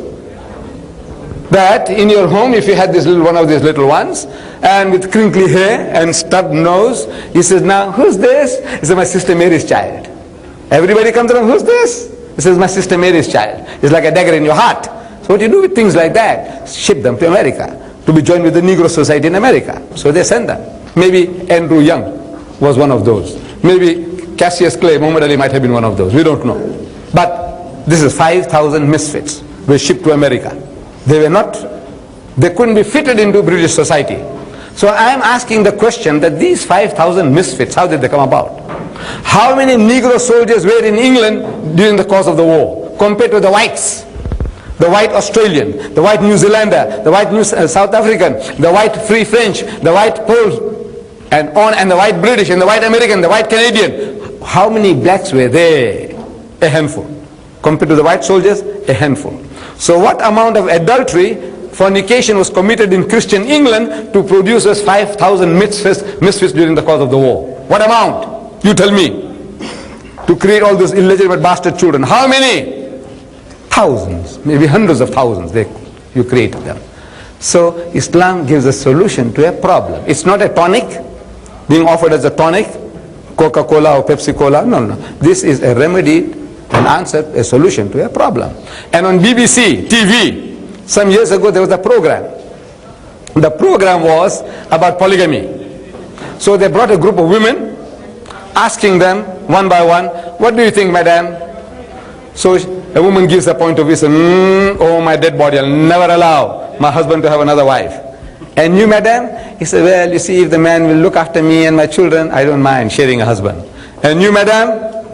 Never. And you, madam? So by the time the program was over, half an hour gone. So these organizers, they got those women again. So what kind of women were those who didn't mind, and what kind of women were those who opposed it tooth and nail? So they brought the same team back again onto the program. Now, madam, are you married? Said yes. You mind sharing your husband with another woman? He said, never. You, are you married? No. You mind sharing a husband? He said, no, I don't mind if I get somebody to look after me and my children. Right. It was 50-50. Those who had, they said they won't share. Those didn't have, they didn't mind sharing. So it's a question of haves and have-nots, you see. Vested interests. But otherwise, it is a solution to a problem. This is what. Yes, any other question? Yes, ma'am. What can we do to combat Christian missionary activities, including his Bangladesh, Pakistan, Lebanon, and many other Islamic countries? The only way you can meet these forces is to study the textbooks. There is no other way. See, Allah Ta'ala gives us the secret. The secret is, Allah says, Qul hatu burhanakum. Whenever anybody makes a claim, they are making a claim, they say, وَقَالُوا, they say, لَنْ يَدْخُلَ الْجَنَّةَ إِلَّا مَنْ كَانَ هُودًا أَوْ نَصَارًا. That you Muslims will never enter Jannat. There is no heaven for you unless you become a Jew or unless you become a Christian. That's the claim then, that's the claim now. Though the Jews have fallen out of the race, they only want political recognition. They are not interested in converting you. You have to be born a Jew to be a Jew. They want you to accept them, that Palestine, you give it to them, there will be peace between us and them. Because our is not a racial war, it is not a religious war. Our battle with the Jew is for that piece of land which they have stolen from our brethren. That's our battle. They are not interested in converting us. But the Christian, we know, they are making a mess out of the Muslim world. They have perverted more Pakistanis into Christianity since independence than in the 150 years of British rule. They have converted more Bangladeshis into Christianity since independence than in the previous 150 years of British rule. They have converted 15 million Indonesians into Christianity. And by the turn of the century, they want to make Indonesia a Christian nation. And there are every sign that they will succeed. The answer to this problem is that you have to master his book. Allah says, when they make any claim, it's still ka'amaniyuhum, that this is their wishful thinking, vain desires, hallucination. We say bakwas, babbling. Don't be afraid of them. Qul, tell them how to burhanakum. Produce your proof, your burhan. In kuntum sadiqin, if you're speaking the truth, let's have a look at your certificate that entitles you to heaven and destines us to hell. Let's have a look at it. Did you do that? No. 1,000 years, 1,400 years, have you been asking them for the Burhan? No. I want to know why. I'm asking the Arabs, how is it that you read this and you didn't do the job? 1,400 years, the Muslims is supreme in Egypt. 1,400 years. And today they are boasting there are 10 million Coptic Christians there. In Egypt, 1,400 years, you had a good inning. And in 1,400 years you could make a dent in the Christian community? Why? Simple reason, you didn't ask for his burhan. And unless you ask for his burhan, you can't talk. There's no way you can open the subject with them. They already are programmed, brainwashed to say, Christ died for the sins, salvation is yours. You can sweat it out. 5 times a day you can pray, fast for 1 whole month. These are all like filthy rags, he says. Rubbish, worthless rubbish. He says, salvation only comes through the blood of the Lord Jesus. Once you accept that, all our philosophy, psychology, logic, it won't make a headway. You got to break through. And the only way you can break through is Kul hatu burhanakum. Let us have a look at your burhan, your proof. And when you see that, you find it's all hocus pocus. You can go to town, you can crack his skull. He hasn't got a thing. Wallah, he hasn't got a thing. And there isn't Christians born who can stand before you if you only master these little pebbles, these little booklets. And each and every Muslim should be going and doing his job. You don't wait for Ahmed deedat or Sheikh bin Baz or so and so, Sheikh. This is every Muslim's duty. According to your capacity, just learn these things, master them and go to town, man. It's a privilege Allah has given you and me. He said, لِيُزْهِرَهُ عَلَى الدِّينِ كُلِّ. He's given you a deen that's to master, overcome and supersede them all, bulldoze them all. That's what Allah says. This is the destiny of his deen. وَلَوْ كَرِهَ الْمُشْرِكُونَ. He said, never mind how the mushrik might not like it. This is the destiny of his deen. Master them all, bulldoze them all. You believe in it? You believe in it? Yes. I want to hear. Yes. That's why you're sitting on your backside doing nothing. Yeah, we're doing nothing. You sit on our backside doing nothing. We believe what you believe. You don't really believe. That's the trouble. If we say we believe, we don't really believe. However, yes, my son.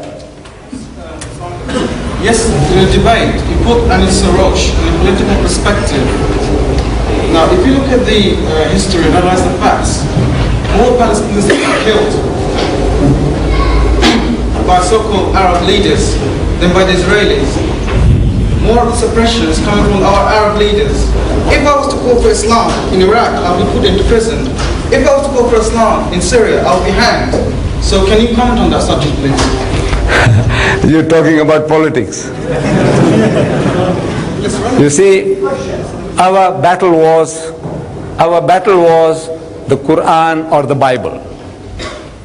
That was the subject of the debate, the Quran or the Bible, which is God's word. And in that battle, this Palestinian Christian has already sold out. That's for you to now go and fight them out. You go and fight them now, you see.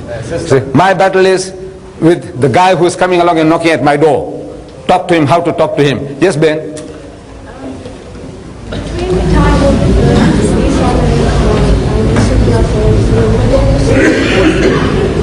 They were there any Muslims existing at the time of what happened? The question is, were there any Muslims existing in the time of Hazrat Isa alayhi salam, in the time of Jesus? Is that the question? Yes. You see, anyone who hearkened to the message of Hazrat Isa alayhi salam was a Muslim. Jesus was a Muslim and his religion was Islam. There was no such thing as Christianity. The teachings of the church where they say that Jesus is God is not his teaching. He never preached any such thing. He is telling his people that they must be better than the Jew. Unless you are better than the Jew who was just formalistic, he's keeping the letter of the law, forgetting the spirit, he says there is no heaven for you. That's his teaching.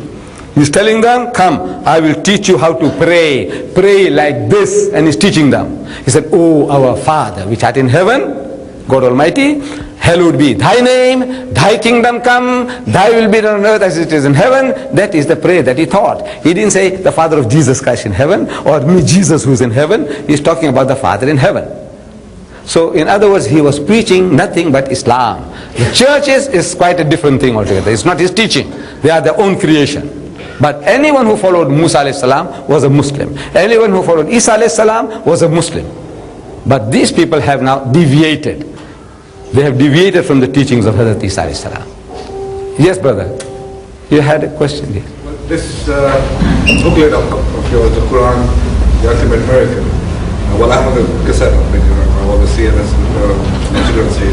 Whenever I try to show it to our mullahs, they don't accept it and they don't believe in it.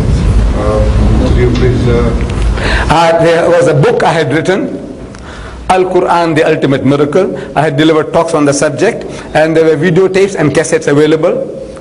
But this man who originally made the discovery, which I found useful in talking to Muslims and non-Muslims, but this man, a sickness has developed. Now he is claiming to be a new Rasulullah, like what Baha'u'llah was at one time, and Mirza Ghulam Ahmad. This is a sickness.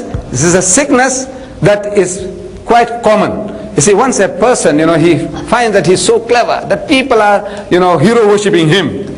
And, whatever I say, I know these people will believe. So the man creates a sickness. This man, I can make claims. Today, this guy called Rashad Khalifa, he is the man who discovered this theory, alayhi tisat ashar. Now he said he is a new Rasul, he is a messenger of God. There are certain flaws in the theory, but besides that, now he's claiming now on the basis of that discovery that he is Rasulullah. And now he came out to prove first was that the Quran is Allah's kalam, not changed. Not one letter is changed. Now through the same theory he's trying to prove that look, the Quran is changed. That there are verses in the Quran which are not supposed to be there. Astaghfirullah. So I challenged this man to a debate. I sent him a telegram that I am prepared to hire the Madison Square Garden in New York at my expense. I said, you Khabis from Tucson, come over. And he says, I've proved to the world that you are a kazzab, a liar, and a cheat, and a false guy. So he says, no, I don't want to come to the Madison Square Garden. You come to Tucson. In private, he wants to have a discussion. I said, look, you're rubbish. There's no time for me to talk to people in private. Come. You are the true messenger of God. Then come forward, man. I'm prepared to talk to you. So I have discontinued with the tape as well as the book and the cassette. No more. Are you still endorsing that booklet, the Quran, the ultimate miracle?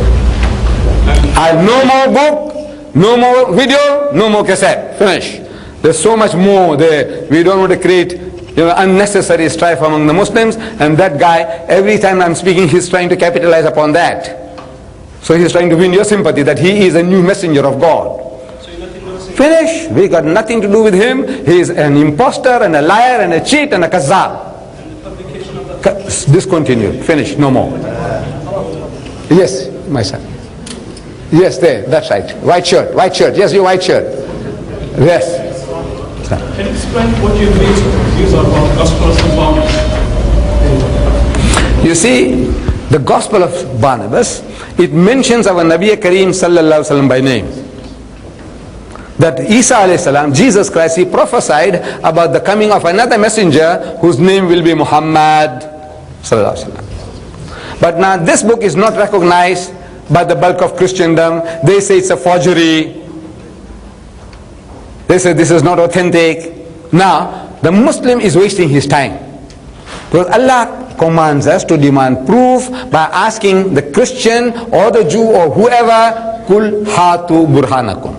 Produce your proof. And they have produced the proof, the Bible. Nobody produced Barnabas to you, did they? No. So talk about what he's proved. What he's claiming to be true, talk about that. And once you do that, get these booklets of mine, you won't need Barnabas. These booklets will do the job with his burhan. The Prophet ﷺ said, I came to confirm what will be my hand from Torah and Injil. So what is Injil? And was a revelation, and was Injil's time or after that been written?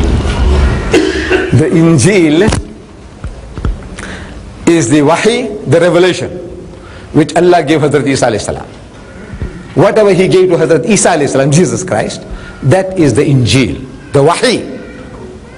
Where is it? You ask that to the Christians. Where is it? Because the Gospels, the so-called Gospels of Matthew, Mark, Luke and John, they all say that Jesus went to a certain place and he preached the Gospel. Gospel means Injil.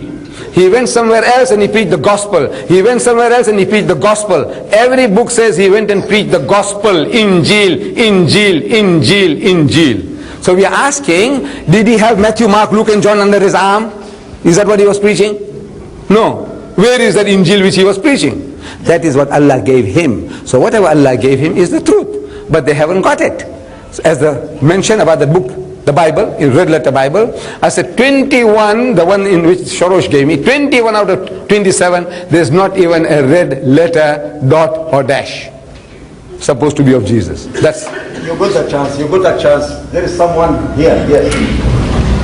Well, after your thought-provoking speech and very logical explanation, I don't think any other question remains to be asked. But one question which is generally addressed by the so-called Christians in the West, particularly to some Muslim scholars, they say that we were born Christian, but now we don't believe in the existence of any God. So how to convince such so-called materialists and atheists, and how to prove before them the existence of God in the light of the Holy Quran? You see, before you start with him with the Holy Quran, how is he going to listen to you about the Quran when he says he doesn't believe in God?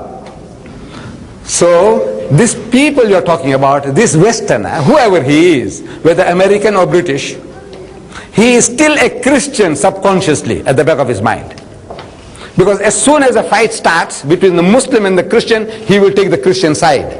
Why? He is still a Christian subconsciously. So, now what you do with him, a technique, I'll show you. As soon as you ask any of these people, you meet them in the flesh, he said, what church you belong to? He said, no, I don't go to any church. I don't believe in God. So you tell him, congratulations to you. Amazing, amazing. The man said, I don't believe in God. I said, tell him congratulations to you. And the guy gets shocked. He expects you to chop off his head. Kafir, mardud. You don't believe in God? Chop off his head. That's what he expects from the man of religion. I says, no, congratulations to you. He said, why congratulations? I said, you see, if you told me you are a Christian, no congratulations.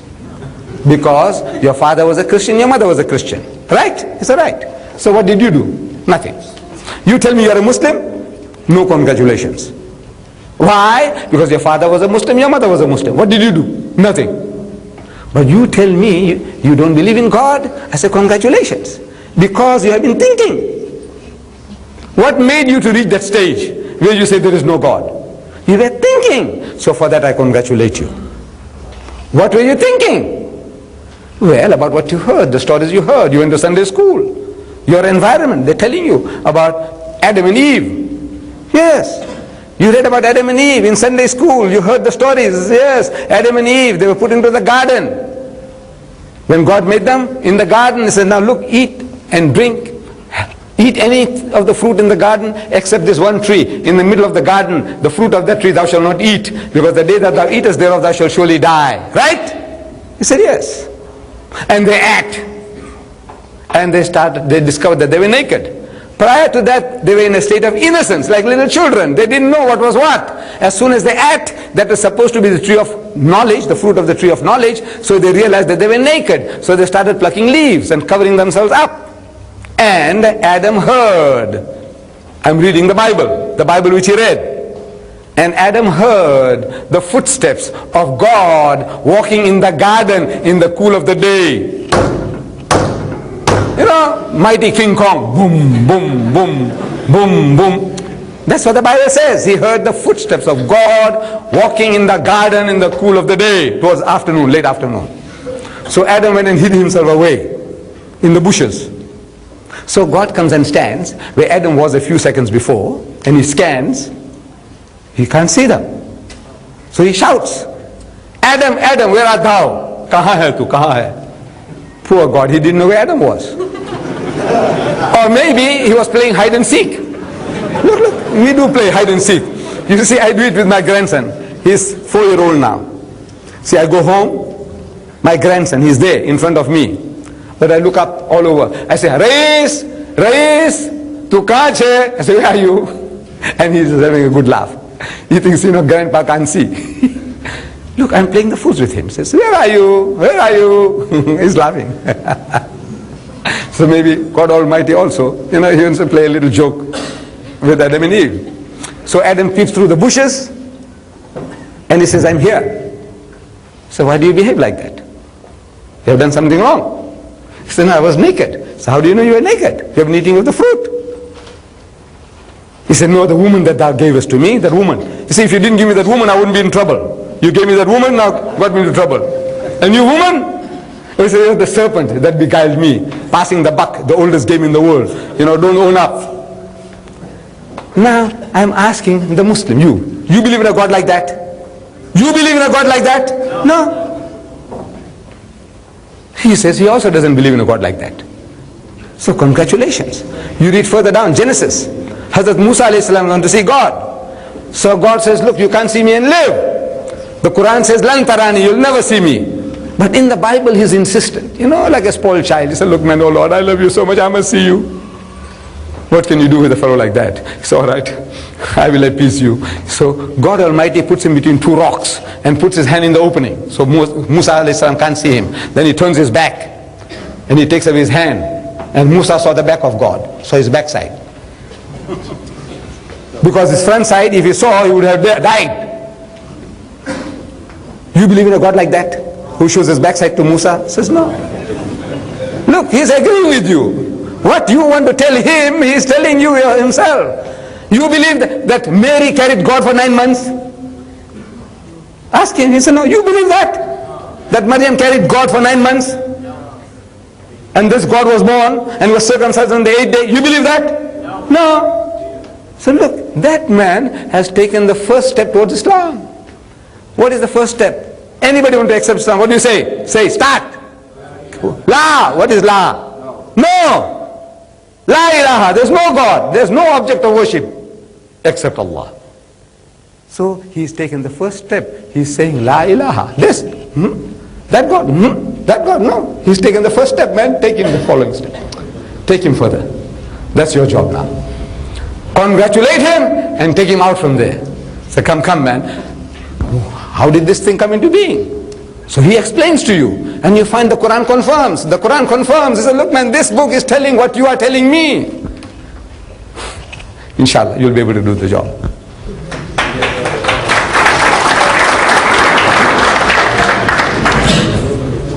Muslims read the Quran because it is their constitution. It provides the solutions to their problems. With what purpose or intention in mind do the Christians read the Bible?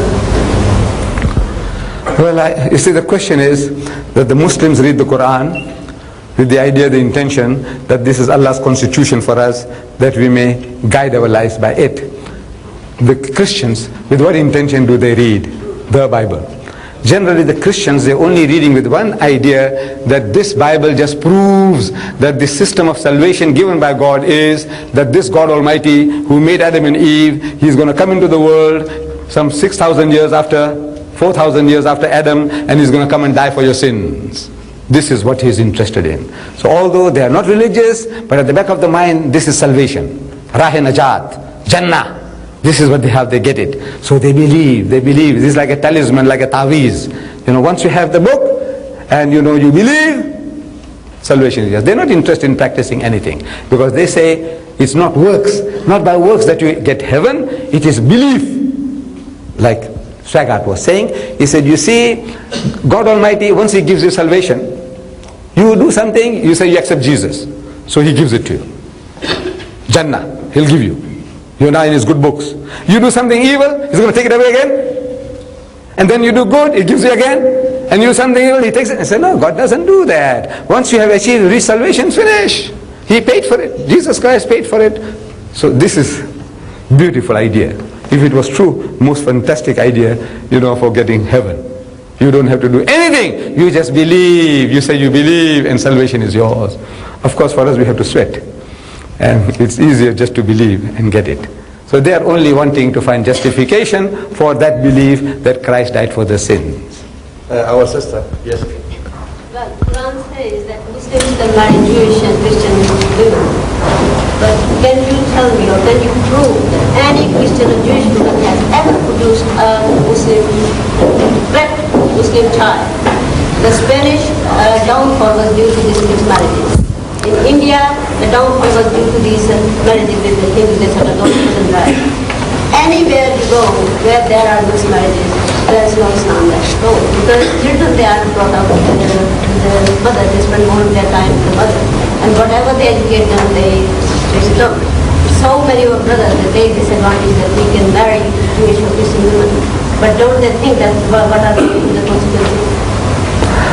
The question is about Muslims marrying Christian and Jewish women.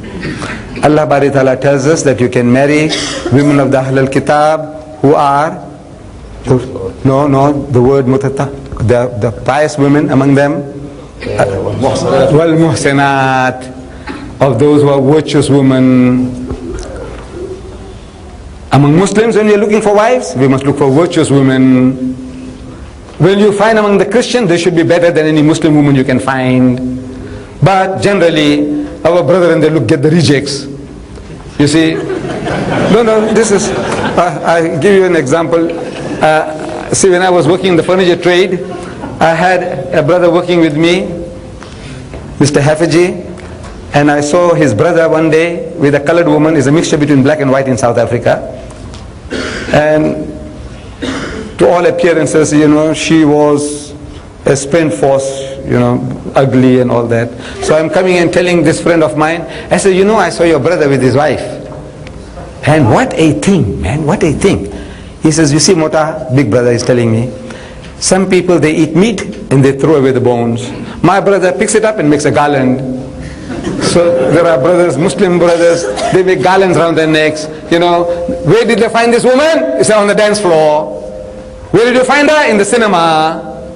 She went out with you. She went out with how many others before you? Allah says, muhsinat, good women, virtuous women. So our brethren are finding easy way out.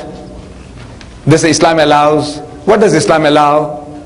You see, the ummah was such an ummah that's given that permission, that the whole ummah, everybody is eager to have that woman changed. Your business, my business, everybody's business. There's no such thing as my business and your business. So I have a right, but I'm shut up. Then the children that are born, what happened? Marriages break up. Sometimes it's a conversion of convenience. Generally, I have seen in my country, the woman is converted. What is that? He goes with this woman to the sheikh, to the Maulvi, and says, look, I want to marry this woman. So the Maulvi Sahib asks the woman, you want to marry him? He said, yes. So say the kalima. So what's that? Say la ilaha illallah. So she said, la ilaha illallah, Muhammad Rasulullah. That's right. Now from today your name is Fatima. You want to marry this fellow? He said, yes. So an-nikahu min sunnati, faman raghiba an sunnati, falaysa minni, aw kama qal. Right. He's got a license. Wallah, this is the type of people that we have. You see, when what is conversion? You got to change that person's outlook, complete outlook on life. At the back of the mind, she's still worshipping Jesus. Then some of them, they say openly they are Christians, and they're making their homes as centers for Christian activity. And the man, we are losing men now. Because of the woman, they marry Christian woman and they're getting lost. In South Africa at the present moment, there are so many Muslim murtads are coming forward. You find Shabbir Wadi, his wife is a Christian. Salim Adam, his wife is a Christian. All these, because of the women, they are all Christianized now. Even if they were not Christianized, as soon as the marriage breaks up, where does the woman go with your Fatmas and Khadijas and Muhammads? Back again to her people. And where are they going? The aunties and grannies are going to church. So your little Fatmas and Khadijas and Muhammads are going to church. They're getting Christianized. Marriage break, you die. Where does she go? To your grandfather? No, she goes to her grannies and her aunties. Shh. We are losing by the thousands, wallah. The fools don't know what they are bargaining. They're playing with fire. I am telling you that unless this Christian or Jewess, if you can make her a better person than your mother at home, don't take a chance. Unless you can make her better than your mother at home, better than your sister at home, I says you are playing with fire. Are you prepared to do that? You got no time. And you're not a man anymore. You are not a man anymore. You are male, all right, but you're not a man anymore. You haven't got that power that men had. Like one of our poets, he's put it very beautifully. I hope I'll be able to translate it. He says, Sheikh Sahib bhi to parde ke koi hami nahi. Sheikh Sahib bhi to parde ke koi hami nahi. Muft mein college ke ladke unse badzan ho gaye. Was में फरमा दिया कल आपने ये साफ साफ पर्दा आखिर किससे हो जब मर्द ही जन हो गए. I'll translate it. I will translate it. So this learned man, I'm not talking about our sheikh here. So this Sheikh Sahib, he's also not a supporter of parda. You know the parda, the veil. He's not a supporter of parda. Wazam, he said, yesterday in the wise, in the lecture, he said clearly, very clearly. He says, for no reason these university students are getting dissatisfied with him. He explained yesterday in the lecture very, very clearly that after all, against whom you're going to make parda when men themselves are effeminate. They're also already woman-like. The men are not men anymore. So in other words, you are also like women, you know. So this has come to men. That you are not man enough to exert your rights even in your own home with your own wife. So don't take a chance, don't get burnt. I think that the best thing to conclude our meeting is to read Surah Al-Asr together. MashaAllah. So, Bismillah ar-Rahman ar-Rahim, wal-Asr, Inna al-insana lafi khusr, illa alladhina amanu wa amilu salihat, wa tawasaw bil haqq, wa tawasaw bil sabr. Wa sallallahu ala sayyidina Muhammad wa ala alihi wa sahbihi wa sallam.